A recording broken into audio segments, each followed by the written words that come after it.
Hola a todos, mi nombre es Cristina Calvo, trabajo en el Hospital Universitario La Paz en Madrid, España. Soy la presidenta de la Sociedad Española de Infectología Pediátrica y quiero lo primero agradecer la invitación para participar en este congreso a los organizadores. Comparto la pantalla.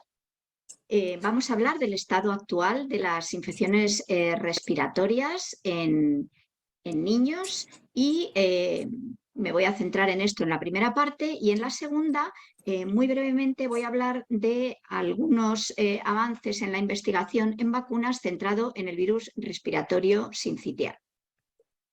Bueno, ¿qué sabíamos de las infecciones virales respiratorias en niños antes de la pandemia? Bueno, sabemos que las infecciones respiratorias son una de las causas más importantes de mortalidad en el mundo, especialmente en niños menores de 5 años y también en adultos, y que la mayoría de las infecciones respiratorias son causadas por virus. Si nos centramos en qué infecciones pueden causar los virus, vemos que pueden causarlas casi todas: bronquiolitis, bronquitis, neumonías, crisis asmáticas, catarros de vías altas, cuadros febriles, cuadros gripales. Y la frecuencia de los virus que causan estas infecciones pues la podemos ver en esta gráfica de un estudio de nuestro grupo con casi 4.000 niños hospitalizados, en las que vemos cómo en azul y rojo los virus que más frecuentemente se asocian con hospitalización son el virus respiratorio sincitial y el rinovirus, seguido del resto de virus en menor frecuencia, y cómo un porcentaje importante de esas infecciones son coinfecciones. Si hablamos de niños no hospitalizados, sino con infecciones respiratorias ambulantes, podemos ver esta diapositiva del profesor Adam Meyer, que se presentó en un Congreso Europeo de Infectología, en el que vemos cómo en los cuadros de influenza-like el virus más importante en verde es el virus de la gripe, mientras que en las infecciones respiratorias agudas tipo catarro, pues tenemos tanto el virus de la gripe en verde como el VRS como el rinovirus en morado. Si buscamos en los niños que se hospitalizan en unidades de cuidados intensivos, sin duda el virus que más frecuentemente hace que los niños requieran un tratamiento intensivo es el virus respiratorio sincitial, en azul. El virus respiratorio sincitial es un virus importantísimo, todos ustedes lo saben y lo conocen, tiene un impacto mundial enorme con 28% de todas las infecciones respiratorias de vías bajas, 33 millones de casos al año, una mortalidad no despreciable, sobre todo en países en desarrollo, y es un virus que afecta a población sana, sobre todo a niños menores de 1 año y sobre todo a niños menores de 6 meses, que es donde ocurren la gran carga de hospitalizaciones.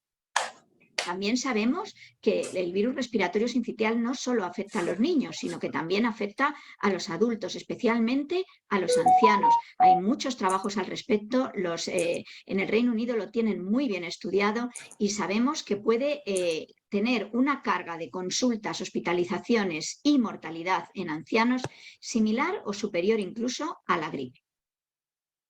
También sabemos que otros virus, como por ejemplo el metaneumovirus humano, que es un virus muy parecido al virus respiratorio sincitial, también produce enfermedad respiratoria en niños, pero teníamos claro, al menos antes de la pandemia, la estacionalidad. El virus respiratorio sincitial es un virus de invierno y el metaneumovirus ocurre en la primavera. Antes de la pandemia, sabíamos que los virus se iban sucediendo en el tiempo. En España, por ejemplo, el virus respiratorio sincitial ocurría entre noviembre y diciembre, posteriormente venía la gripe y posteriormente el metaneumovirus. Esta gráfica de la derecha es una gráfica de Chile, en el que también veíamos, antes de la pandemia, cómo los distintos virus tenían su estacionalidad en los meses de julio y agosto, que es cuando ustedes tienen su invierno. Del gripe poco podemos decir que no sea muy conocido. Tiene una carga de enfermedad enorme, con entre 12 y 50.000 muertes al año, entre 140 y 700.000 hospitalizaciones y entre 9 millones y 41 millones de casos cada año. Y entonces llegó la pandemia COVID-19. Estas son las olas que se vieron en España, parecidas a las del resto del mundo. Esta última, debida a la variable Omicron, y cómo cambió todo con los virus respiratorios. Los virus respiratorios desaparecieron prácticamente cuando llegó la pandemia y solo quedaron el rinovirus en azul y un poquito adenovirus. Esto es la equivalencia con las olas pandémicas que tuvimos en España. Pero esto ha pasado en todo el mundo. Estos son datos de la OMS en la que explica cómo la gripe ha desaparecido del hemisferio sur, como pueden ustedes ver en rojo, cómo ha desaparecido. O estos son datos de Argentina, donde se ve también cómo la gripe desapareció durante la pandemia. O datos de Australia en cómo el virus respiratorio sincitial, que se veía en azul en temporadas anteriores, durante la pandemia prácticamente desapareció. Estos datos o esta gráfica es de Cataluña, en España.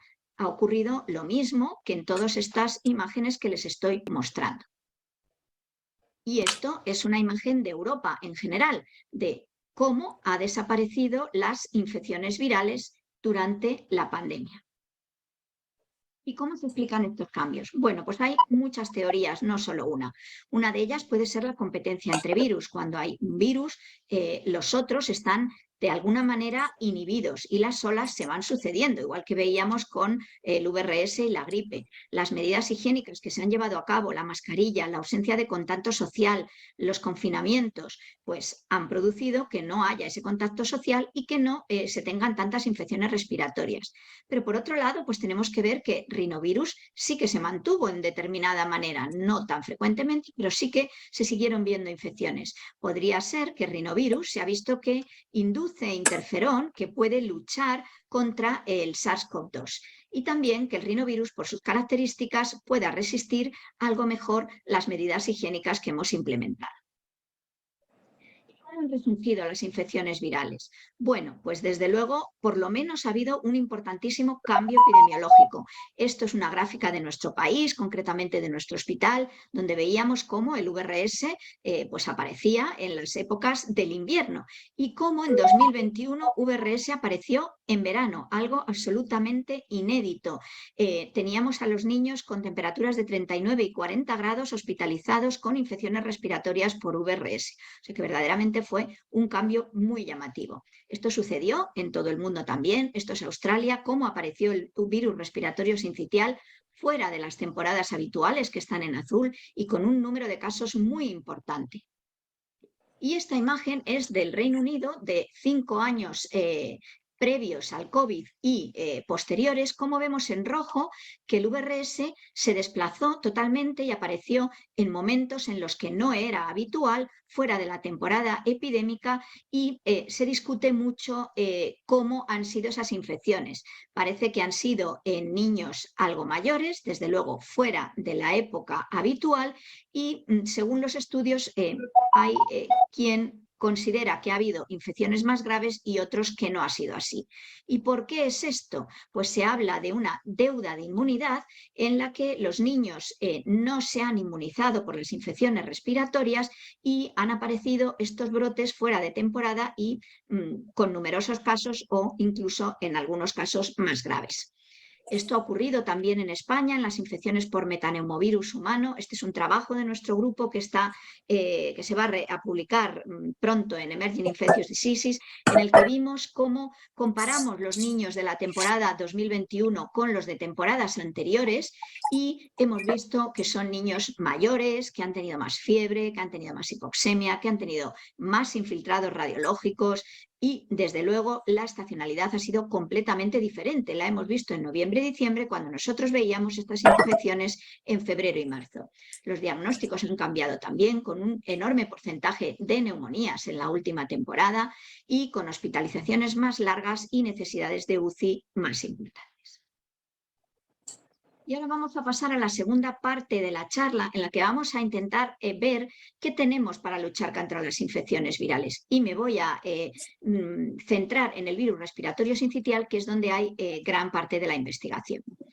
Bueno, para la prevención realmente únicamente tenemos, aparte de las medidas higiénicas convencionales, el palivizumab, que como todos ustedes saben es un anticuerpo monoclonal que se une a la proteína de fusión y que tiene un excelente perfil de seguridad. Está indicado en pacientes de riesgo como recién nacidos prematuros y cardiópatas, no sirve para el tratamiento y el principal problema es que es un fármaco muy caro. Respecto al tratamiento, teníamos la ribavirina, que se usaba fundamentalmente en inmunodeprimidos y ya ha dejado de comercializarse, con lo cual tampoco tenemos ningún tratamiento específico.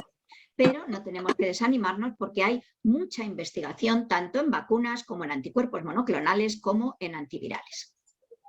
Y esto se debe fundamentalmente los avances a un mejor conocimiento de la proteína de fusión del virus respiratorio sincitial. Se ha visto que tiene una conformación distinta antes y después de la fusión y eso ha permitido desarrollar nuevas dianas tanto terapéuticas como de vacunas. Las poblaciones en las que se van a dirigir estas medidas preventivas evidentemente serán las embarazadas, los lactantes pequeños y los ancianos. Y cada una de estas poblaciones tiene una estrategia preventiva diferente. En los lactantes muy pequeñitos, menores de 4 a 6 meses, hay que pensar que tienen un sistema inmune inmaduro, con escasa celularidad B y capacidad de formar anticuerpos. Hay un predominio de células T y tienen paso de anticuerpos maternos, que puede haber una posible interferencia con las posibles vacunaciones que tengamos. Por ello, en ellos se plantea la prevención a través de anticuerpos monoclonales o de vacunaciones maternas. En la embarazada sabemos que hay un paso transplacentario de anticuerpos al recién nacido en el tercer trimestre y tenemos experiencias previas muy buenas con tosferina o gripe muy seguras y que han dado lugar a una disminución de la carga de estas enfermedades. Para ellas se plantean vacunas de proteínas no adyuvadas. Hay probablemente un 10% de embarazadas que se infectan durante el embarazo de VRS. Tenemos que tener en cuenta que con las vacunas maternas no tendremos cubiertos a los prematuros porque no habrá dado tiempo a su inmunización.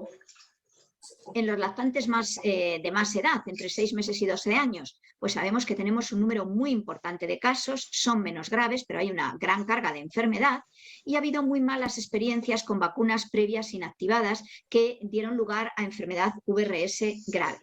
Hay mucha investigación en este grupo de edad con vacunas vivas atenuadas y vacunas con vectores. Por último, la población diana de los ancianos, sabemos que en ellos el VRS es un importante agente causal de infecciones respiratorias de vías bajas, que tienen comorbilidades y que tienen una inmunidad deteriorada y una inmunosenescencia importante. Y por ello, en ellos se plantean vacunas de proteínas adyuvadas, pre-F con adyuvante, que ya han terminado los estudios en fase 3 y están prácticamente disponibles para su utilización. Por lo tanto, las estrategias van a ser mixtas y en los recién nacidos muy pequeñitos tendremos hasta los 3 o 4 meses el efecto de las vacunas maternales, si somos capaces de desarrollarlas, y de los anticuerpos monoclonales que podrán servirnos por lo menos hasta los 6 meses. Posteriormente hablaremos de vacunas en niños mayores de otro tipo. En cuanto a tipos de vacunas, hay muchísimas. Vacunas basadas en partículas, en vectores, en subunidades de ingeniería genética, vivas, atenuadas o quiméricas, y hay distintos desarrollos de muchas de estas vacunas, muchas de las cuales han quedado suspendidas porque no han sido eficaces o han tenido efectos secundarios.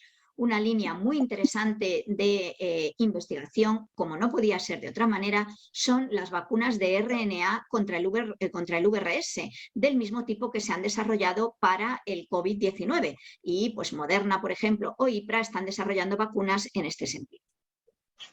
De las vacunas maternales teníamos gran ilusión puesta en las vacunas, por ejemplo, en el estudio PREPARE, una vacuna contra la proteína F posfusión, que se paró, desgraciadamente, está publicado en New England hace ya un par de años, porque no tuvo eficacia, 39% de eficacia.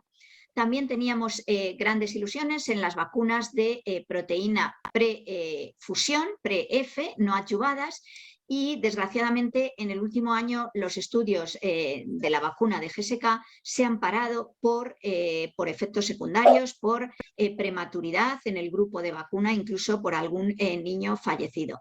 Y mantenemos, afortunadamente, todavía la esperanza en la vacuna también prefusión de Pfizer, que está ya en fase 3 y que parece que avanza exitosamente. De hecho, se ha publicado recientemente en New England con los primeros resultados de esta vacuna, con más de 400 embarazadas y 400 recién nacidos, en las que no se ha observado efectos secundarios y que parece que hay buena transferencia de anticuerpos, aunque todavía hay muy poco resultado y esto tendremos que verlo en el futuro. Pero bueno, al menos mantenemos la esperanza en esta vacuna. Respecto a las vacunas pediátricas, todas ellas se han suspendido, las que teníamos de adenovectores en lactantes de diferentes edades por falta de eficacia. Y en lo que sí tenemos puestas también nuestras esperanzas son en los anticuerpos monoclonales. Como saben ustedes, tenemos el anticuerpo monoclonal que se llama Nirsevimab, que actúa contra la proteína prefusión, que es una sola inyección intramuscular a diferencia del Synagis, que son 5, y que parece que va a ser mucho más potente. Ya se han realizado los estudios en fase 3 y se plantea para todos los niños. Los estudios en fase 2 que se realizaron han sido publicados en New England. Se hicieron una primera tanda de estudios con lactantes prematuros entre 29 y 35 semanas en tanto hemisferio norte como sur y se vio que la eficacia de la vacuna era muy buena. Se evitaba la infección médicamente atendida por VRS entre un 70 y un 72% y las hospitalizaciones por encima del 78%. Esta es la curva de supervivencia en la que vemos cómo los niños con placebo se van infectando por VRS y no así los niños que han recibido Nirsevimab. Este estudio es el estudio en fase 3, el estudio Melody, que se hizo ya en lactantes sanos por encima de 35 semanas, también en 1.400 lactantes, en el que se ha visto igualmente que se redujo la infección atendida médicamente en un 74% y las hospitalizaciones en un 77% sin problemas de seguridad. Esta es también la curva de supervivencia en este ensayo en el que se ve cómo los niños con placebo se infectan y no los que han recibido Nirsevimab. Además, se ha visto que es un fármaco muy seguro y que se puede utilizar tanto en prematuros como en niños a término, como en cardiópatas o niños con enfermedad pulmonar. Y un efecto muy curioso es que como este estudio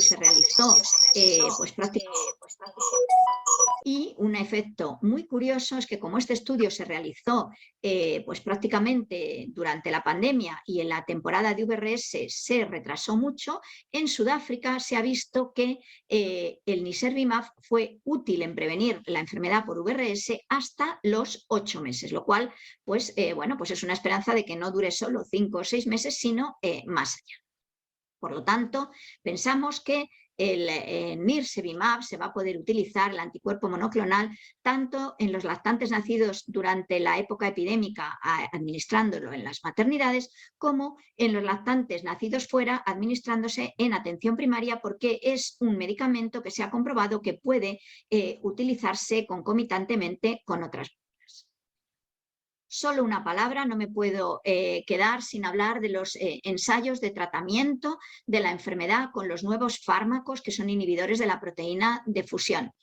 Teníamos estos 3 ensayos en marcha muy recientemente, el de Janssen, Rilematovir, que llegó hasta ensayos en fase 3, se ha parado porque no obtuvieron los resultados esperados, no ha habido problemas de seguridad, pero no se logró la eficacia deseada y continúan estos 2 ensayos, el de Reviral y el de Nanta, ambos son fármacos orales que se toman 1 o 2 dosis al día durante 5 días y bueno, pues estamos todavía en desarrollo. Por lo tanto, y para concluir esta parte, la esperanza que tenemos en el futuro próximo es que tengamos un anticuerpo monoclonal que se pueda utilizar para todos los niños y somos capaces de concienciar a las autoridades y el precio es adecuado. Tenemos esperanzas en nuevas vacunas aún en desarrollo y también en el tratamiento antiviral. Así que eso es todo lo que les quería contar. Muchas gracias y encantada de responder preguntas si les tienen. Un saludo.